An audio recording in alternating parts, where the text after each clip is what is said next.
ओम श्री साईनाथ नाथाय नमः। सभी श्रोताओं को मेरा प्रणाम एवं हार्दिक अभिनंदन। आज हम श्री साईं अमृत विचार श्रृंखला में बात करेंगे चमत्कारों के बारे में। मित्रों, जीवन में जो अप्रत्याशित और असंभावी होता है, हम उसे चमत्कार कहते हैं, जिसके बारे में कभी हमने सोचा नहीं और यदि कल्पना की भी तो उन्हें साकार करने की हमारे अंदर शक्ति नहीं थी। उनके प्रयोग के तौर तरीके भी हमें पता नहीं थे। मतलब जो हम अपने जीवन में साक्षात नहीं कर पाए, अगर कोई दूसरा उसे करके दिखाता है तो वह हमारे लिए चमत्कार हो जाता है। हम उस व्यक्ति को असाधारण व्यक्तित्व मानने लगते हैं, उसे पूजने लगते हैं, उसकी कही बातों और सलाह मशवरों को अमल करने लगते हैं और हमें करना भी चाहिए। अगर उस व्यक्ति के चमत्कार समाज को एक नई दिशा देते हों, देश के हित में हों, जीवन में सकारात्मक बदलाव लाते और संसार को संस्कारित करने की पहल भी करते हों, बाबा ऐसे ही चमत्कारिक संत थे। वे प्रयोगधर्मी थे। वे एक ऐसे महापुरुष थे जो लोगों को सच के रास्ते पर चलने का मार्ग दिखाते थे। वे एक ऐसे शिक्षक थे जो अपने भक्तों को अच्छाई का पाठ पढ़ाते थे। उन्हें एक ऐसे वैज्ञानिक के तौर पर भी याद कर सकते हैं जो अपने नए नए प्रयोगों से लोगों की आंखों पर पड़े अज्ञानता के पर्दे को हटा देते थे। साईं बाबा ने भी वही चमत्कार किए। उनका आशीर्वाद, सानिध्य हमें वही सुखद अनुभूति देता है जैसी हमें अपने पुरखों के स्मरण के दौरान मिलती है। बाबा का संपूर्ण व्यक्तित्व चमत्कारिक था। उनके भीतर एक चुंबकीय प्रभाव था जो हमें खींच लेता था। चुंबक बेहद प्रभावशाली तत्व है जो पृथ्वी को अपनी धुरी पर घूमने में सहायक होता है और दिशा निर्धारण में हमारी सहायता करता है। पृथ्वी के अपनी धुरी पर घूमने से ही दिन और रात का आभास होता है। पृथ्वी का चुंबकीय प्रभाव मानव जन पर स्वास्थ्य के अनुकूल प्रभाव डालता है। बाबा का चुंबकीय प्रभाव हमारे मन में भी विद्युत पैदा करता है।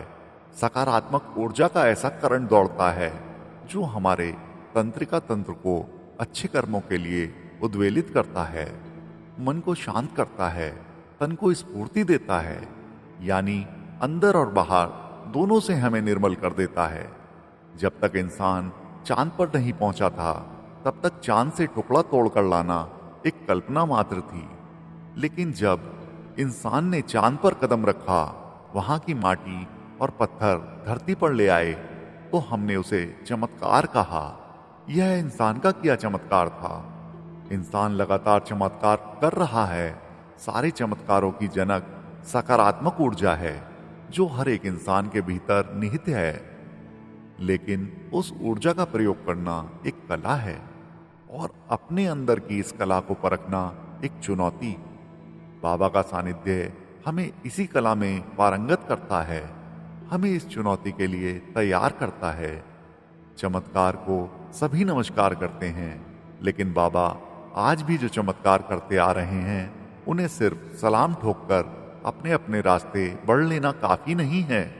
उन चमत्कारों के पीछे छिपे मकसद को जानना, पहचानना और उन्हें आत्मसात करना अत्यंत आवश्यक है। तभी हम स्वयं को बदल सकते हैं, समाज में बदलाव लाने की बात सोच सकते हैं, दुनिया को बदलने की पहल कर सकते हैं। बात 1910-1911 के आसपास की है। शिरडी के आसपास के क्षेत्र में हैजा फैला हुआ था। यह बीमारी कहीं शिरडी तक ना पहुंच जाए, इसे लेकर लोग परेशान और डरे हुए थे। एक दिन लोगों ने देखा बाबा मस्जिद में बैठे चक्की पर गेहूं पीस रहे हैं। यह देखकर लोगों को आश्चर्य होना लाजमी था, क्योंकि 2-3 रोटी खाने वाले बाबा को ढेर सारे आटे की क्या आवश्यकता पड़ी। ऐसा अचरज भरा दृश्य लोगों के मन में किस्म किस्म के सवाल पैदा करने लगा। कुछ महिलाओं ने बाबा को उठाकर गेहूं पीसने का कार्य अपने जिम्मे ले लिया, लेकिन उनकी नीयत कुछ और थी। मौका पाकर वह आटा अपने साथ लेकर जाने लगी। बाबा ने उन्हें फटकारा, आदेश दिया कि यह आटा गांव की मेड़ यानी गांव की सरहद पर बिखेर दिया जाए। लोगों को आश्चर्य तो हुआ, लेकिन बाबा की आज्ञा को कोई भला कैसे टाल सकता था। ऐसा ही किया गया और आज भी सरकारी रिकॉर्ड में निहित है कि उस समय शिरडी हैजे के प्रकोप से अछूता रहा, जबकि अड़ोस पड़ोस के सारे गांव में हैजे से कई रहवासी प्रभावित हो गए। वर्षों से एक कहावत चली आ रही है, गेहूं के साथ घुन पिसता है। बाबा चक्की में गेहूं नहीं, हैजा रूपी घुन पीस रहे थे। यह बाबा की लीला थी। व्यक्ति में अपार ऊर्जा निहित होती है, वो इसी की शक्ति से असंभव को संभव बदलता है। लेकिन बाबा तो स्वयं ऊर्जा का स्रोत थे, इसलिए उनके लिए कोई काम असंभव नहीं था और आज भी नहीं है। मनुष्य का जीवन भी एक चक्की का ही स्वरूप है, जिसमें नीचे का पार्ट संस्कारों का है जो स्थिर रहते हैं, ऊपर का पार्ट कर्मों का है जो चलायमान रहते हैं। कर्म एक सतत प्रक्रिया है। लकड़ी की मुठिया ज्ञान है, जिसको पकड़कर चलने से दिशा मिलती है। गेहूं हमारा साधन है और आटा प्राप्ति। संस्कारों को आधार बनाकर जो कर्म मेहनत से और पूरे मनोयोग से ज्ञान का साथ लेकर लोगों की भलाई के लिए किए जाते हैं, उनसे हमारे प्रयास सार्थक बन जाते हैं। ऐसे ही प्रयासों से हम अपने जीवन को सार्थकता दे सकते हैं और अमृत प्राप्त कर सकते हैं। बाबा सबका भला करें। ओम साईं राम।